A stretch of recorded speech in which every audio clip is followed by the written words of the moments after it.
Nienga volume 3 no ye Shego Amadou Sidibé Bango Amadou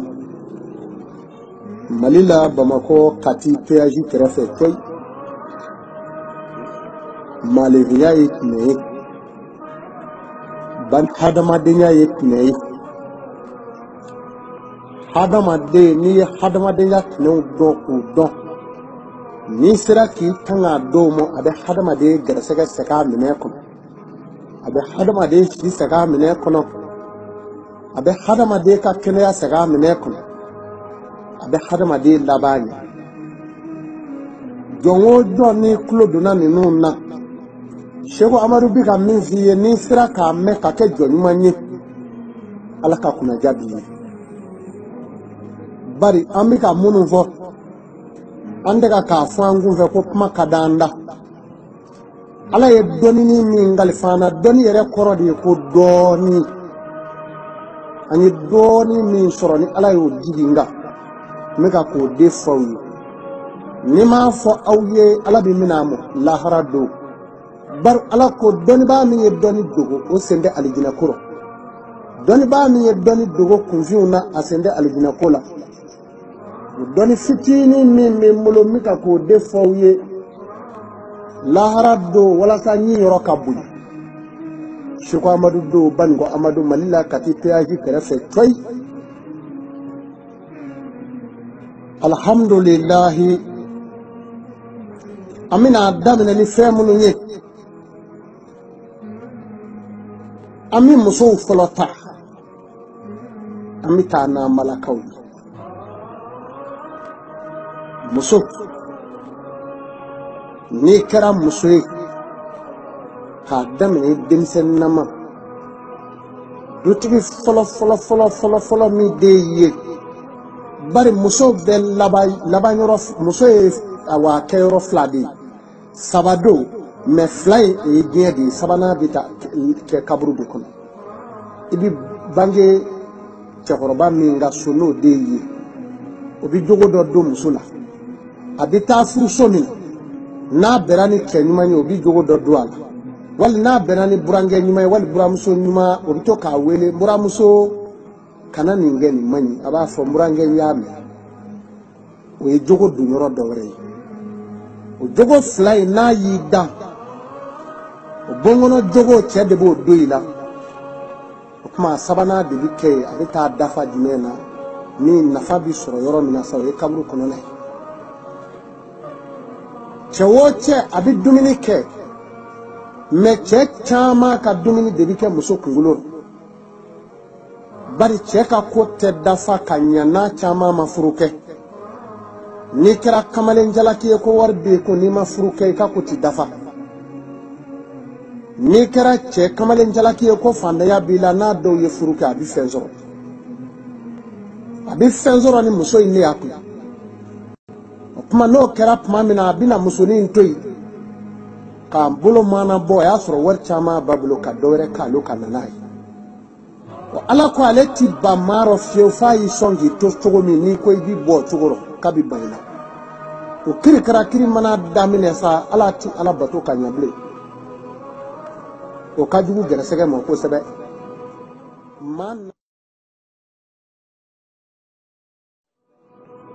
maa nafolotigi i muso furu kuma to yen n'i bɛ muso furu o kuma a ɲɛɲini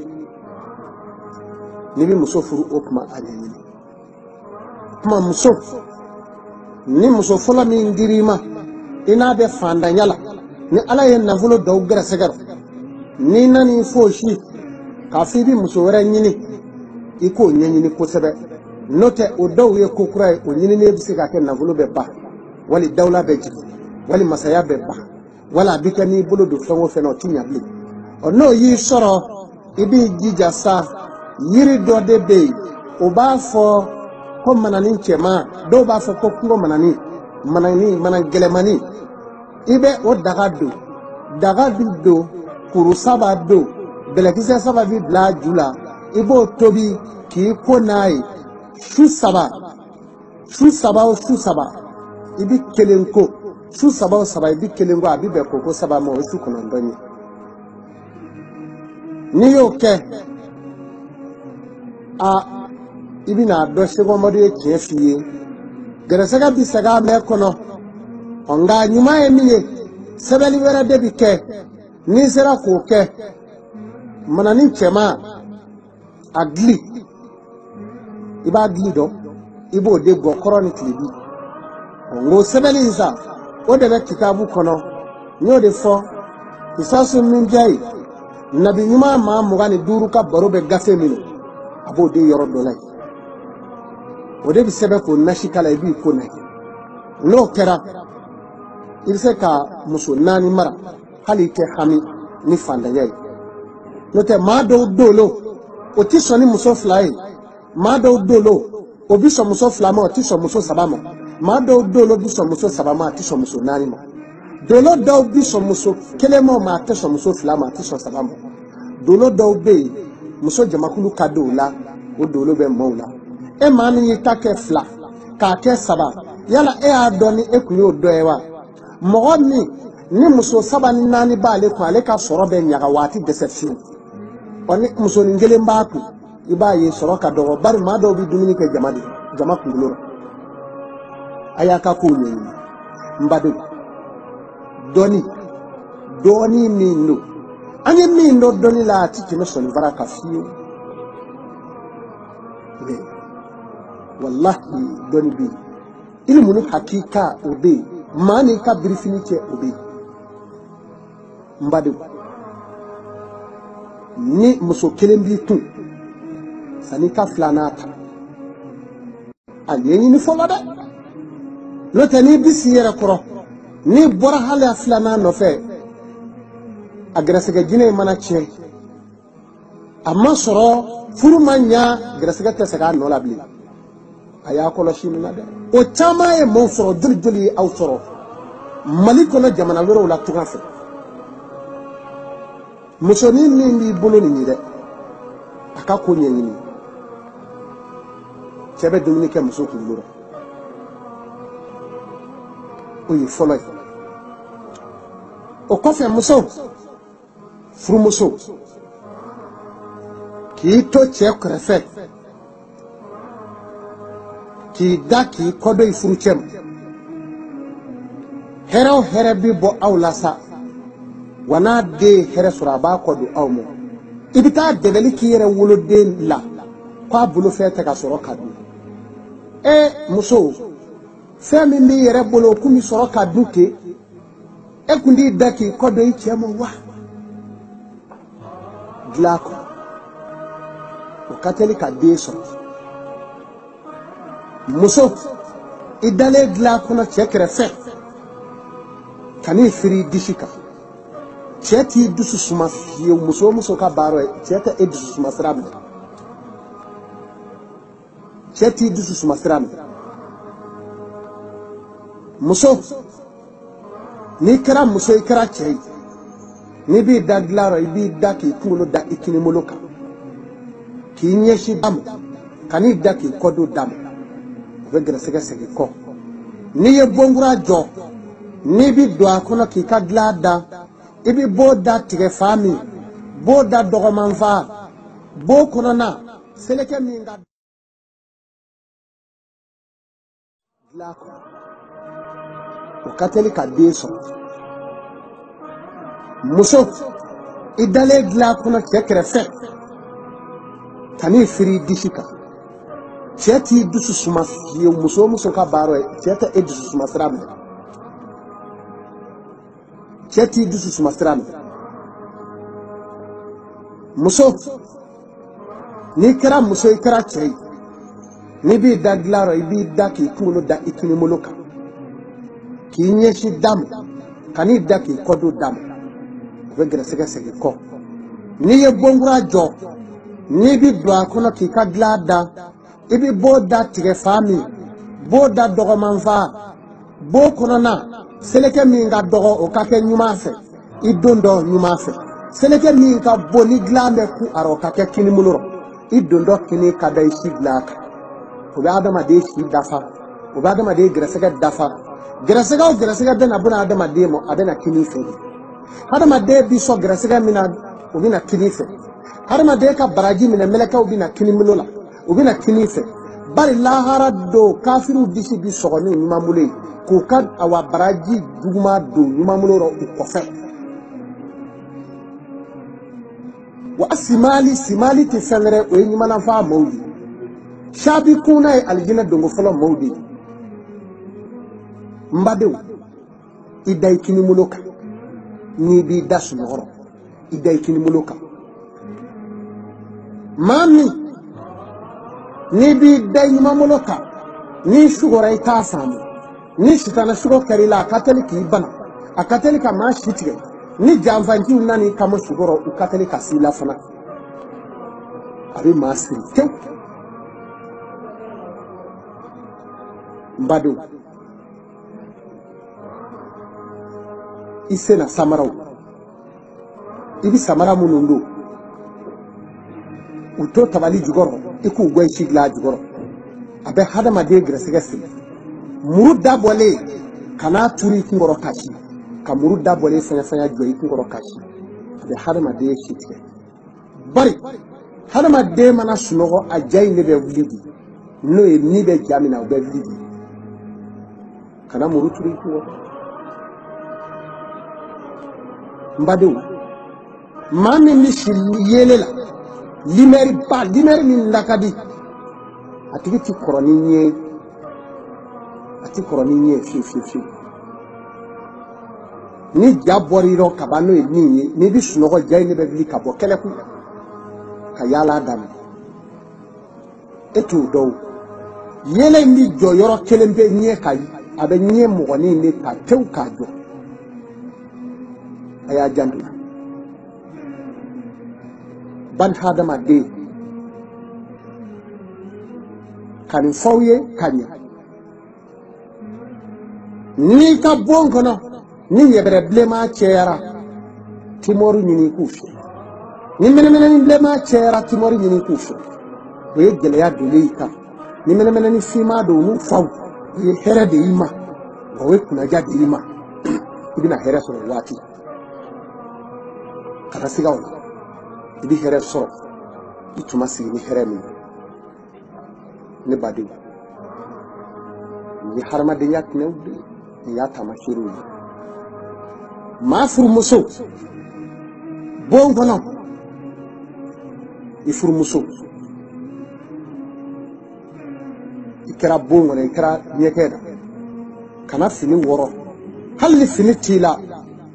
i maloya k'a bila i kɔnɔ ko mɛlɛkɛw b'i da fɛ a bɛ adamaden si to a nɔ la ɔ mɛ ɲɛkɛ dɔw la dugalen don m'o la u b'u lankolon filɛ a bɛ hadamaden si tigɛ a y'a janto de la ka n'i ɲɛ damu ta i yɛrɛ lahalaya bɛɛ la a bɛ hadamaden si tigɛ i janto nin kumaw la ne baden n'i ye nin ta kan a bɛ si di jɔ ma u ye alakira ɲininka sallallahu alayhi wa sallam a ko tuma na fɛn jumɛn ka jugu ka si tigɛ dun a ye fɛn fila fɔ fɔlɔ m'o d'aw ma a fɛn fɔlɔ a ko maa min bi awa a ko hadamaden dara k'a kɔnɔbara tila yɔrɔ saba de kelen ye ji ta ye kelen ye dumuni ye kelen ye hakili ni ɲɛnakili de bi jɛ o la a ko maa min bɛ dumuni kɛ ka nin saba k'a bila i kɔnɔ ko mɛlɛkɛw b'i da fɛ a bɛ hadamaden si to a nɔ la ɔ mɛ ɲɛgɛn dɔw la dugalen don m'o la u b'u lankolon filɛ a bɛ hadamaden si tigɛ a y'a janto de la ka n'i ɲɛ damu ta i yɛrɛ lahalaya bɛɛ la a bɛ hadamaden si tigɛ i janto nin kumaw la ne baden n'i ye nin ta kan a bɛ si di jɔ ma u ye alakira ɲininka sallallahu alayhi wa sallam a ko tuma na fɛn jumɛn ka jugu ka si tigɛ dun a ye fɛn fila fɔ fɔlɔ m'o d'aw ma a fɛn fɔlɔ a ko maa min bi awa a ko hadamaden dara k'a kɔnɔbara tila yɔrɔ saba de kelen ye ji ta ye kelen ye dumuni ye kelen ye hakili ni ɲɛnakili de bi jɛ o la a ko maa min bɛ dumuni kɛ ka nin saba bɛɛ fa tewu ka sɔrɔ ka na ji diyagoya da o ka ji pilasi to yen ko hakili bɛ ɲinini kɛ o cɛ la a k'o tigi si ban ka di dumuni baden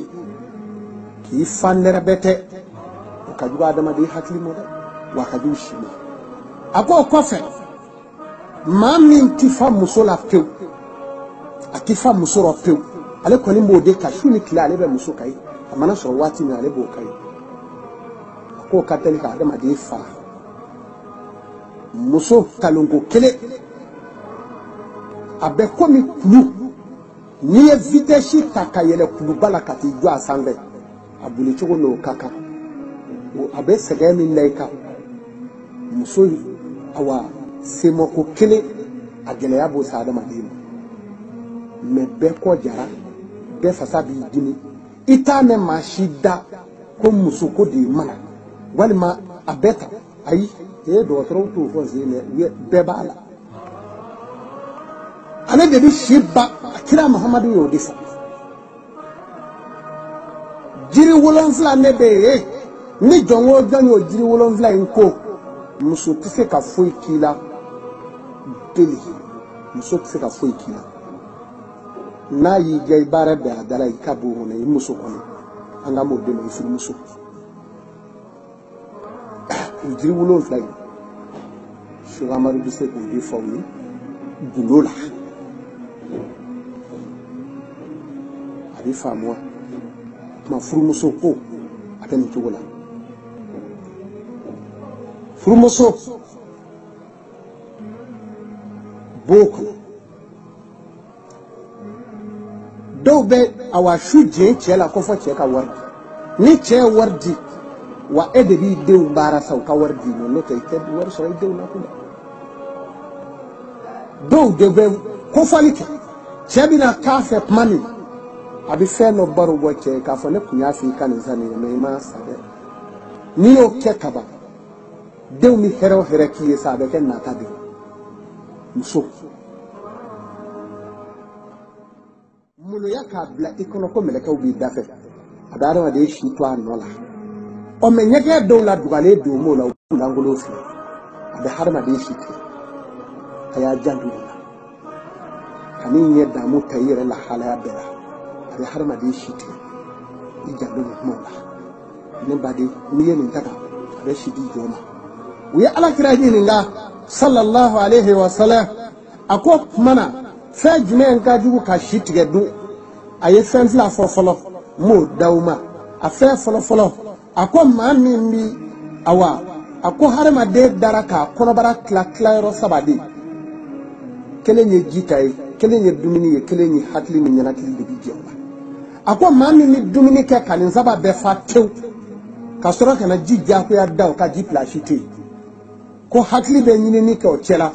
a k'o tigi si ban ka di dumuni baden k'i fa nɛrɛbɛ tɛ o ka jugu adamaden hakili ma dɛ wa a ka jugu si ma a ko o kɔfɛ maa min tɛ fa muso la pewu